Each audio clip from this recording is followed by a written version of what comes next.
এই फुला फुला आलू पराठा तैयारी करने अटा दलिया पड़ोनी कि बेलिया पड़ोनी तथापि आलू पराठा पूरा बेलून भली फुलिब। आपण मैंने देखिए जापे आ बहुत समय जाए यहाँ सफ्ट हो खावाई तो बहुत बढ़िया टेस्ट लगे। नॉर्मल आलू पराठा ठारू यार टेस्ट टिके भिन्न।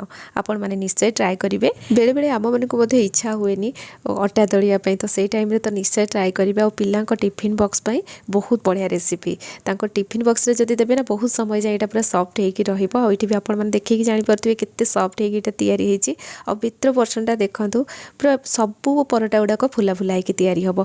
आगुरी आप रेसिपी ट्राए करेंगे बाईचान्स जदि से पराठा तैयारी कला बेले फुलू नथिबो कहीं फुलेनी आमती तैयारी कले यहाँ एमती फुला फुला होगी तैयारी हम। रेसिपी देखले आपण मैंने जानीपारे। वीडियो को एंड जाए देखिए आ वीडियो भल लगे लाइक करदे शेयर करेंगे। चैनल नुआ थे सब्सक्राइब करने फेसबुक पेज रे देखुले निश्चित भाव में फॉलो करनी। चलतु स्टार्ट करिया आज रेसिपी। आलू पराठा तैयारी करने ये मुझे 4टा छोट साइज्र आलू नहीं ताकू सिझे देती। सिझे सारापर आलूटा जो ठंडा होगा तार चोपा छड़े मुझे रखी। आपड़ चाहिए एमती सरू होल वाला ग्रेटर रे आलू को ग्रेट करके हाथ में भल भाव चकट ने पुणी ताकू हुइस्कर फेंटे। तापर जदि आलू पराठाटा तैयारी करेंगे मैंने अटा मिसेकी ताले आलू पराठाटा भल भाव फुलिब। किंतु से प्रोसेसटा टिके समय लगे। ये आम पूरा इजी प्रोसेस रे करवा। प्रथम आलूटा को हाथ में चकड़ी देले एबे आम स्वाद अनुसार लुण देदेबा। अल्प टिके ये हलदी गुंड देवा बहुत बढ़िया कलर आसो। आईटी देखो मो हलदी गुंड केते नेली पूरा अल्प देवा। आईटा ऑप्शनल आप चाहिए या स्किप करेंगे। एबे आम ये अल्प अल्प पानी देके या भल भाव मिक्स करनबा। जो गिनारे आप अटा नेबे से गिनारे मापिकी ये पानी नहीं जिबे। तो मुझे गिनारे गोटे गिना अटा नेबी से मुझे प्रथम गोटे गिना पानी देके ताको भल भाव मिक्स करनेली। एबे आम अटा नबा तो मुझे गोटे गिना अटा नेली गोटे गिना पानी देछि किंतु टोटाल आम ये 1.5 गिना पानी दबा। आईटी आलूटा चकटी सारा पर ये गिनारे जदि मो मापी दे था ना गोटे गिना पाखापाखि होता टिके कम बेसी होता किंतु पाखापाखि माने अनुमान रे मुझे कहूँ माप तो करनी किंतु पाखापाखि जदि रहिबो अटा जतिके आलू सेतिकी ताले ये पराठा एक्चुअली टिके खाया पे भल लगे। आ जदि टिके कम हो गला माने आलूर टेस्ट ही आप जानीपारे। से अटा जी आलू से जदि देवे पराठाटा खायापी टेस्ट लगे।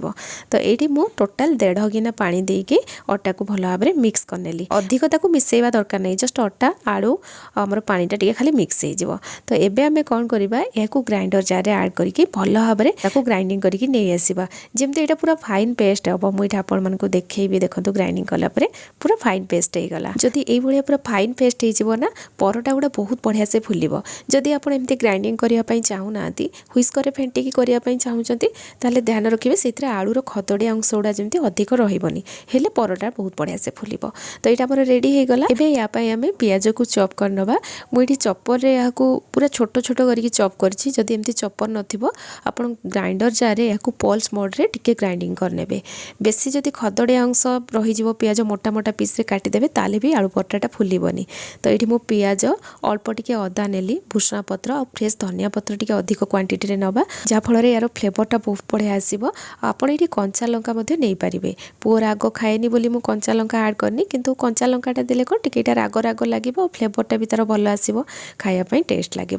सबू जिनस को बढ़िया से चॉप करके मुझे ऐड करनेली। अल्प टिके जुआणी को हाथ में क्रश करके मुझे ऐड कली। यहाँ मो देह भल हजम कराए ता सहित यार फ्लेवरटा बहुत बढ़िया आसीबो टेस्ट भी भल आसीबो। कला जीरा हाफ छोट चामच ऐड करवा ता सहित मु चिली फ्लेक्स ऐड कली। जेहेतु कंचा लंका दे नथिल ना मु चिली फ्लेक्स ऐड कली। जदि कंचा लंका देबे चिली फ्लेक्स ऐड करवा दरकार नहीं। लास्ट रे मुझे गोटे बड़ चामच रिफाइन तेल ऐड कली। आ सबू जिनस को भल भाव मिक्स करनबा। ये रिफाइन तेल जगह घी को मेल्ट करके आप ऐड करेंगे। पराठा एकदम सॉफ्ट तैयारी हम और फ्लेवर भी बहुत बढ़िया आसीबो।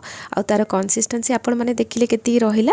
तो ये हमर बैटरटा रेडी हो गला। एबे चलतु पराठा तैयारी करबा। पराठा तैयारी करिया पई एठी मु तावा को गरम कर नेथिली। एबे मु गैस रो फ्लेम एठी लो कर देछि तापर बैटरटा ऐड कली। त माने आपण बैटर को ऐड करिवे जते बेले गैस रो फ्लेम हाई रखिबेनी पूरा लो करके बैटरटा ऐड करिवे। तापर मीडियम फ्लेम रे किछ समय छाड़ देला परे देखिबे ऊपरटा पूरा ड्राई हे जिवो। तापर ताको आमे उल्टे नबा। आ ए पराठा सेकिला बेले सबुठु इंपोर्टेंट जिंस आपण जदि नॉर्मल ताको एमती छाड़ी देबे ना पराठा बिल्कुल भी फुलिबोनी। एमती ताको कंटिन्यूअसली प्रेस कर चलतिबे आ मीडियम फ्लेम रखिबे। एठी देखंतु किछि समय प्रेस कला परे आपण देखिबे एटा फुली फुलिका जिवो।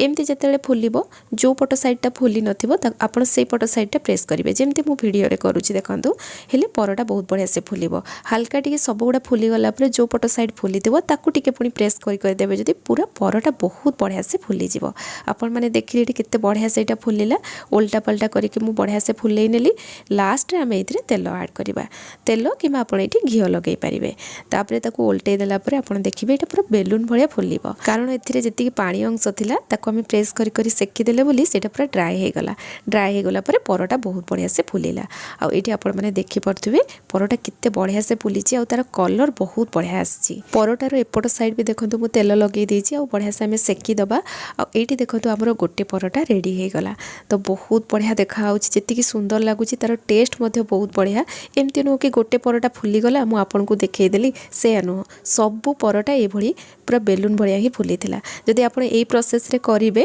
ताले सब परटा फुलिबो मु आपन को ग्यारंटी देकी कहूछि कारण बहुत जनकर थाए जे लिक्विड परटा तयारी कले फुलेनी एटा बेकार माने मिछरे देखै दिया होछि से नो आपण एई प्रोसेस रे करंतु मु ग्यारंटी देकी कहूछि आपनकर परटा बहुत बढ़िया से फुलिबो आ गोटे परटा एठी आपन को बनै कि देखौछि देखंतु ये मध्ये बहुत बढ़िया से फुलछि से सेम प्रोसेस रे करिवे गैस रो फ्लेम लो कर देबे बैटर पक्के साला परे मीडियम फ्लेम रे याकू प्रेस करी करी एमती सेकी नेबे तापर घियो किबा तेल लगै नेबे तो देखंतु एठी आ गोटे परटा मध्ये रेडी हे गला तो आपण माने ई प्रोसेस रे ट्राई करंतु आ आपण माने को मु प्रथम रु भी कहिछि नॉर्मल परटा टारु यार टेस्ट भिन्न किंतु बहुत बढ़िया टेस्ट लागे आ पिला को टिफिन बॉक्स पई तो बहुत बढ़िया रेसिपी आपण माने निश्चय ट्राई करंतु आजिरो ई लिक्विड आलू परटा आपण मान को केमती लागिला मते निश्चय कमेंट सेक्शन रे जणैबे जदि रेसिपी पसंद आस्तिबो ना वीडियो को लाइक करिया पई जमा भी भूलिबेनी पुणी आसीबे नुवा रेसिपी नेकी सेति पर्यंत रहूची धन्यवाद।